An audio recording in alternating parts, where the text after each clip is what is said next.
Yo, what's up guys? This is Gospel Street and Bible Challenge. Na leo tuko mtani kwako. Hapa panaitwa Butuja Aziusini Ziwani. Kama unavyoona, tumekuja kuhakikisha ya kwamba tunakukumbusha na kukufanyia challenge ya Biblia. So unachotakiwa kufanya ni kubonyeza alama subscribe, copy link, share kwa watu mbalimbali, bonyeza alama ya kengele ili wa kwanza kabisa kupata ujumbe pale ambapo tutaachia hii video. Na cha kufanya zaidi, let's go. Je, ni situation gani ambayo ulishakupitia au wakati gani mgumu ambao ulishakupitia katika maisha ukaona kabisa hapa sio kwa akili zangu ila ni kwa nguvu tu za Mungu? Ndio, yani hapo mimi kwa upande wangu nimeshapitia changamoto, lakini Mwenyezi Mungu ndiye anayenisaidia kwenye maisha yangu.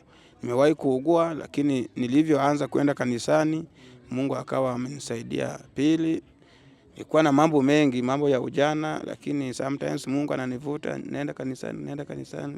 Jinsi nilivyokuwa nazidi kwenda, najikuta nikienda kanisani kama nilikuwa na uwezo wa kupata 5,000, yani najikuta inaongezeka, napata 10,000, 20 kwa kuendelea. Mungu akubariki sana kaka. Na mimi nakusihi usiache imani, endelea kabisa na Mungu, usikate tamaa. Usijali tu. Amen, na Mungu akubariki. Sawa. Na mpendo unazidi unachotakiwa kufanya ni kubonyeza alama ya kusubscribe channel yetu, copy link, share kwa watu mbalimbali na Mungu atakubariki kabisa. Amen.